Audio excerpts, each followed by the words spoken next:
Olá, começa agora mais uma edição do Entrevistas. Eu sou o Marcos Júnior e convido você, o webespectador que nos assiste, a participar da nossa conversa de hoje, que será sobre o uso das redes sociais como ferramenta de discussão. Quais problemas isso pode nos trazer e o que essa ferramenta nos possibilita de inovador? Quais benefícios a gente pode tirar dela? Para nos ajudar a responder essas e outras questões, eu estou aqui com o professor doutor em educação, professor Alberto Gomes, professor, que já vai conversar com a gente, mas, professor, muito obrigado por comparecer, por falar com a gente um pouco sobre isso. Obrigado pelo convite. Obrigado. Antes disso, a gente vai acompanhar a reportagem produzida pelo repórter Fábio Figueirinha, com cinegrafia de Nelise Pinheiro, para a gente conhecer um pouco mais do que a gente vai falar. Confira. E é aqui nas redes sociais, tanto por computadores como por celulares, que se ocorrem as discussões mais acaloradas sobre política e outros assuntos polêmicos. Mas será que o que se escreve é o que realmente as pessoas falariam pessoalmente? O uso da tecnologia aumenta a cada dia. Pelas ruas é fácil notar as pessoas com seus smartphones, digitando enquanto andam ou esperam. Mas essa facilidade de acesso à tecnologia pode refletir de maneira boa ou ruim. Quando a gente fala sabendo para quem a gente está endereçando o discurso. Então a gente sabe que a gente pode falar certas coisas, que certas coisas não se deve falar para aquele indivíduo, né? E isso faz com que a gente tenha uma construção de uma segurança nesse discurso que é naquele momento colocado, né? Agora, quando a gente constrói um discurso numa rede social ou em qualquer outro meio de comunicação, aí a relação não é mais um para um, ela é uma relação um para muitos. Então, assim, eu endereço meu discurso para quem? O que eu posso falar? Eu não sei quem é o receptor desse discurso. Nas redes sociais, as pessoas acreditam que são livres para expressar qualquer tipo de opinião, porque a internet não tem a presença física de quem recebe a informação passada. Cassiano nos explica que essa relação não física faz com que as pessoas digam coisas que elas não diriam pessoalmente. Talvez afirmar que é uma dupla personalidade não é a condição mais adequada, mas pelo menos que a gente tem assim, agires diferentes a gente tem. Então, por exemplo, é difícil para você chegar para uma pessoa, olhos nos olhos, né, na relação um para um, que a gente diz, que uma pessoa que fisicamente é mais forte que você, chegar para ela e falar uma verdade que a desagrada, porque a chance de sofrer uma agressão física naquele momento presente é bastante grande. E também porque nessa relação um para um, às vezes a pessoa te fala alguma coisa e você imediatamente não consegue responder. Você precisa de um tempo para elaborar aquilo, né? Mas nesse jogo do discurso, né, a vida privada também é jogada nesse momento para tentar manter uma posição, para tentar desconstruir uma posição, para tentar produzir um ataque ao outro. Então as redes nos permitem isso, né? Bom, professor, a gente viu aí na reportagem essa relação entre a vida privada e a rede social e a tecnologia que está cada vez mais presente no nosso dia a dia. E muitas pessoas acabam usando a rede social para falar sobre política. Mas até que ponto a discussão de política na rede social é saudável? Afinal de contas, é uma coisa boa ou não? Olha, eu acho que as redes sociais, a tecnologia de maneira geral, encurta espaços e possibilita que você converse com mais gente. Eu acabei de cumprimentar um colega de Portugal que está fazendo aniversário hoje, pela rede social. Então tem um dado positivo sim de encurtar espaços, de manter proximidades. Agora tem um lado negativo, né, que é o mau uso, refere-se ao mau uso da tecnologia. Então você precisa ter alguns cuidados, né, nesses diálogos. Porque eles podem descambar, por exemplo, como o entrevistado disse agora há pouco, a vida privada entrar na conversa. Vida privada não é para ser discutida publicamente, por isso chama privada, né? Não é para ser discutida publicamente. Então, eu acusar o meu interlocutor de homossexual, de homofóbico, qualquer outra coisa, qualquer tipo de agressão, é muito complicada. E o que a gente está vendo nessas discussões, não só em relação à política, política está mais evidente porque os nossos 2 últimos anos não foram muito fáceis. Não estão sendo fáceis, não terminou esse ano ainda, né? Então, a gente está vendo algumas pessoas perdendo o fio da meada.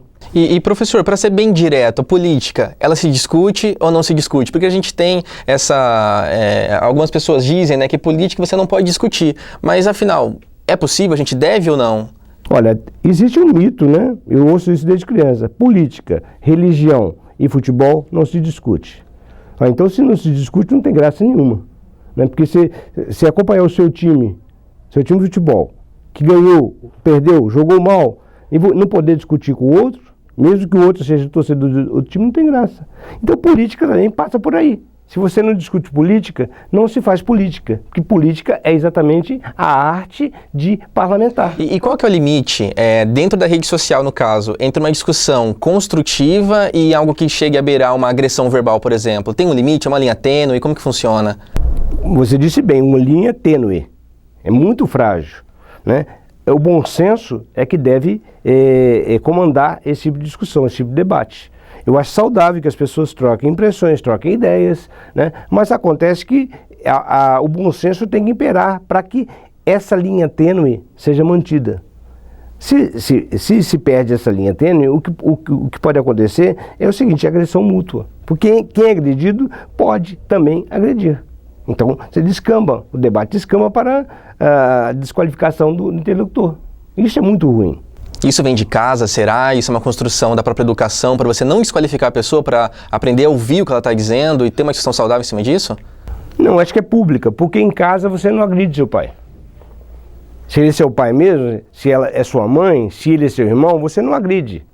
Mas a agressão vem de casa, né? Quando parte da rede social. Sim, pode ser, mas é pública, porque quando você vai para a rede social, de alguma maneira você vai para o espaço público, um espaço público virtual, mas é um espaço público. Então, quer dizer, é público essa questão. Se as pessoas perdem o jeito de usar a rede social, é uma questão pública, não podemos atribuir somente à família. Entendi. E a gente vai ouvir também, professor, o que o pessoal aí de casa pensa sobre isso, porque a gente vai dar uma pausa rápida na conversa para ouvir a opinião da população, que a gente vai rodar aí agora. Confira aí. As redes sociais, elas cumprem um papel importante, não é? Mas muitas vezes, não é? A utilização das redes sociais, não é? No caso de manifestações políticas, não é? Muitas vezes a coisa descamba, né? Para disseminar ódio, raiva, não é? Muitas vezes as posições políticas colocadas ali, não é? São colocadas de uma forma que, em vez de fazer com que as pessoas se entendam, faz com que as pessoas se afastem mais uma da outra. Bom, o que o entrevistado aí falou pra gente realmente é uma coisa que eu acho que acontece com isso que a gente está dizendo aqui. O que a gente tem que fazer para reverter um cenário como esse, para não afastar as pessoas, mas sim ter uma discussão construtiva? Eu repito que o bom senso é fundamental. Agora, você tem algumas questões básicas, por exemplo, que é investir mais em educação, não só em educação formal, mas em educação de maneira geral. Por exemplo, possibilitar às pessoas maior acesso a bens culturais, quer dizer, sensibilizar as pessoas através da educação. A educação ainda é um mecanismo eficiente na sensibilização dos outros, né? Eu acho que o caminho é esse, censurar conversas na rede, fazer como tem sido feito aí de capturar dados privados na rede e depois usar contra o autor das informações, eu acho muito complicado. Cria um clima de revanchismo, um clima de perseguição, as pessoas começam a ficar com medo. Eu acho isso muito ruim. Eu acho que nós temos que aproveitar esse espaço investindo mais na educação, que as pessoas saibam usar melhor as redes para aproximar-se dos outros, não afastá-los. E um assunto, né, de extrema repercussão que a gente passou recentemente foi o impeachment da presidente Dilma, né? E o que acontece é que na internet, o que a gente vê nas próprias redes sociais, é que parece ter uma divisão entre pessoas que se dizem de esquerda, pessoas que se dizem de direita, que acabam defendendo, né, os seus próprios partidos. Mas esse tipo de divisão que realmente faz parecer que são pessoas com opiniões totalmente contrárias, que não se batem, não se gostam. Isso é perigoso para o país ou isso, no fim das contas, por ser uma democracia, é uma coisa positiva para a gente? É perigoso que cria-se um clima de confronto de ódio, né? De intolerância. Agora, ser de direita ou ser de esquerda não é problema. Isso, desde que se faz política no mundo, existem pessoas de direita e esquerda. Então, se eu sou a favor do impeachment da presidente Dilma, né, eu tenho minhas ações. Mas não é por isso que ela é uma vaca, como às vezes apareceu na rede. Não é por isso que eu vou acusar de desrespeitar uma mulher de quase 70 anos, 66 anos, eu acho. É um ser humano, né, é um basicamente. Ser humano. Eu não preciso desrespeitar. Tem que ser um político, ter suas ideologias, é uma pessoa, né, como a gente. Claro, eu posso discordar dela, eu posso achar que ela facilitou a corrupção. Posso pensar isso, ou posso pensar o contrário. Posso pensar que ela foi enredada por uma rede de poder, né? Mas isso não me autoriza a desqualificá-la. Eu estou lidando com a autoridade do país. Por exemplo, quando ela foi vaiada na Copa de 2014, da abertura da Copa. Então eu não vou repetir o que foi cantado para ela, você sabe, né? Você deve ter assistido a abertura. Então, quer dizer, como é que se faz isso com a maior autoridade do país? Uma mulher mais velha do que eu. Então, quer dizer... Entra o respeito aí, né? Esses valores se perdem nessa hora. Então, quer dizer, eu aprendi, por exemplo, que eu devo respeitar os mais velhos.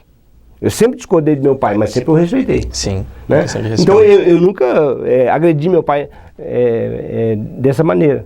E professor, a gente ouviu também a opinião do Renan Davoli, que é da cidade lá de Alfredo Marcondes. Ele também compartilhou com a gente o que ele pensa. A gente vai ouvir aí o que ele falou. E no final do vídeo que ele mandou pra gente tem uma pergunta pro senhor também. Vamos ver. Eu acho que as redes sociais têm um papel fundamental na questão política, ainda mais no que a gente está vivendo hoje.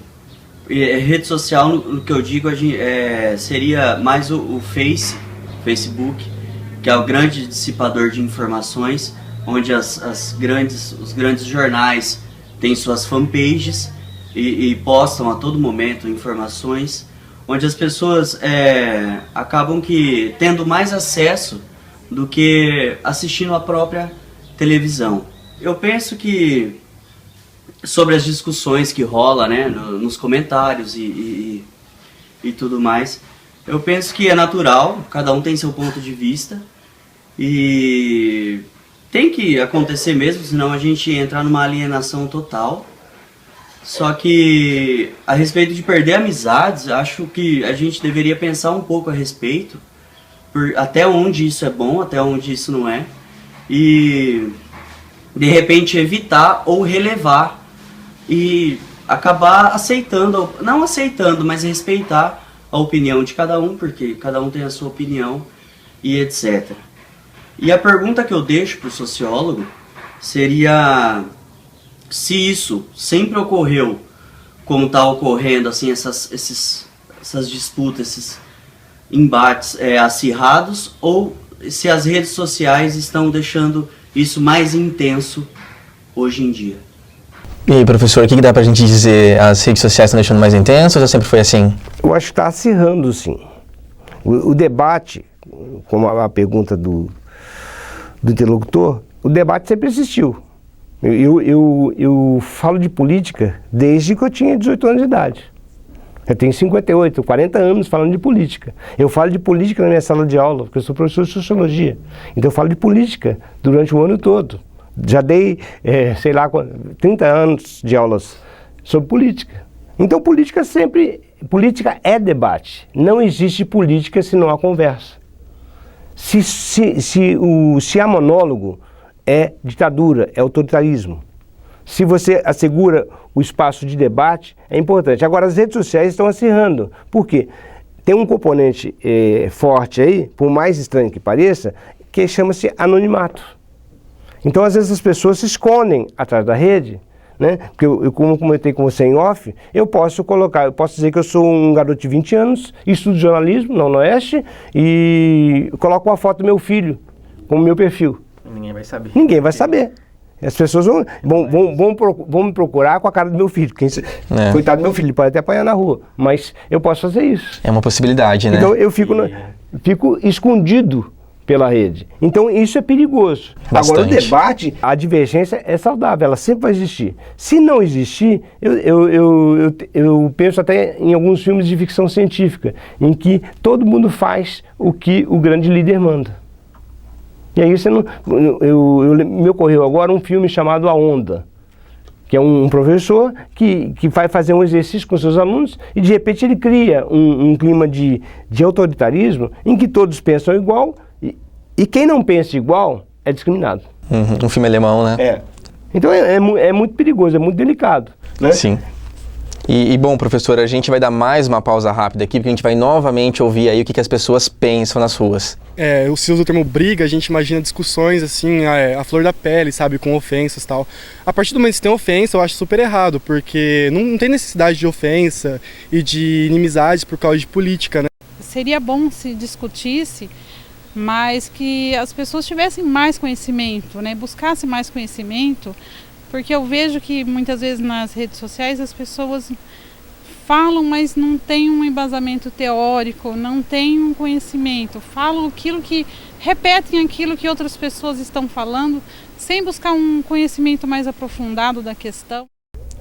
Essa situação de repetição é uma coisa que realmente acontece? Muitas pessoas acabam indo até a rede e pegando praticamente respostas prontas, perguntas prontas, acaba tendo aí um efeito de repetição mesmo? Acontece sim, porque assim, eu citei a onda agora há pouco. O que acontece ali na onda, no filme? É a repetição de comportamentos. Então é muito fácil, lideranças negativas como Hitler, o que o Hitler causou na Alemanha na década de 30 e 40. Ele criou inúmeros seguidores, muita gente que fez o que ele dizia que tinha que ser feito sem pensar, sem desenvolver senso crítico. Como a senhora falou agora há pouco, a última a falar da entrevista, né, é preciso pensar. Eu só discordo um pouco, preciso de embasamento teórico. A base teórica, às vezes, você constrói na internet. A internet tem coisa boa, muita coisa boa. Tem muito acesso pra gente, né? Você consegue ter muita informação na internet. Por exemplo, eu posso ir ao Museu do Louvre sem nunca ter ido a Paris. Você tem um site livre do Museu do Louvre. Aí que entra a questão de usar a tecnologia a seu favor, né? Exatamente. Tem outros espaços, por exemplo, eu morei em Portugal 1 ano. Quando tem saudade de Portugal, eu procuro lá a Praça do Comércio, que é o lugar que eu frequentava muito, que está na rede. Então, você tem algumas possibilidades de melhorar o seu capital cultural, né? E se tornar uma pessoa melhor. E professor, como que a educação ela pode ajudar a construir um pensamento político, um pensamento realmente embasado e algo que você realmente tenha a contribuir, uma discussão que venha a contribuir? Bom, eu vou acabar até saindo um pouquinho do tema, porque nós estamos vivendo um momento delicado na educação brasileira. Por exemplo, essa história de escola sem partido. É mais ou menos dizer o seguinte: você não pode discutir política, religião e sexo. É uma coisa que o senhor não concorda, o senhor acha que a escola precisa ter? Precisa ter, porque a escola pode melhorar, né? Pode melhorar a vida do cidadão exatamente ao instruí-lo, ao despertar nele o desejo de conhecer. O que a gente ouve muito é o pessoal falando que isso pode acabar doutrinando, né, os estudantes. O senhor acha que isso pode acontecer ou o senhor acha que isso é um pouco distante e a gente... Eu acho que é um pouco distante, mas pode acontecer sim. Eu acho que é um pouco distante. Porque, por exemplo, nós estamos assistindo agora, no país inteiro, mais de 1.000 escolas públicas ocupadas, né? Paraná, São Paulo tem poucas, né? Mas no Nordeste tem algumas escolas ocupadas. E a acusação é que os meninos são manipulados. Olha, você tem pouco mais de 16 anos e você sabe que você não conhece tudo na vida, tem muita coisa para conhecer na vida, mas você sabe que você não vai ser manipulado facilmente. Então, eu acho complicado isso. Quer dizer, esse exercício que esses meninos estão fazendo, concordando ou não com ele, é um exercício saudável, porque eles estão fazendo política. É política que eles estão fazendo. Pode ser que daqui a 4 anos, quando tiverem 20 anos, eles digam assim: puxa vida, como eu errei quando eu tinha 16. Mas a gente aprende assim. Não é alguém ensinando pra gente está certo, está errado. Não. Senão você cria doutrina, cria seguidores, né? E aí o seguidor, o cego seguidor, é autoritário, é perigoso, é agressivo, né? E às vezes podem fazer isso. Elas podem ser um papel contrário. E, professor, a discussão está muito boa, mas nosso tempo, infelizmente, já está terminando, então eu agradeço muito o senhor por ter acertado nosso convite, por ter vindo aqui, por ter compartilhado o que o senhor pensa. Muito obrigado, viu? Sim, disponho em toda vez que vocês precisarem, quiserem conversar. Eu gosto muito de conversar. Então Faz bem, né? Pode convidar. O senhor disse desde pequeno, gosta de conversar, né? Não, desde miúdo. Pequeno eu sou até hoje. Até hoje. Quanto a você que nos assiste aí do outro lado da tela, a gente espera que esse papo com o professor tenha sido divertido, tenha sido interessante e tenha ajudado você a entender um pouco mais sobre isso. E a gente se encontra na próxima edição do Entrevistas. Então até mais. Tchau, tchau.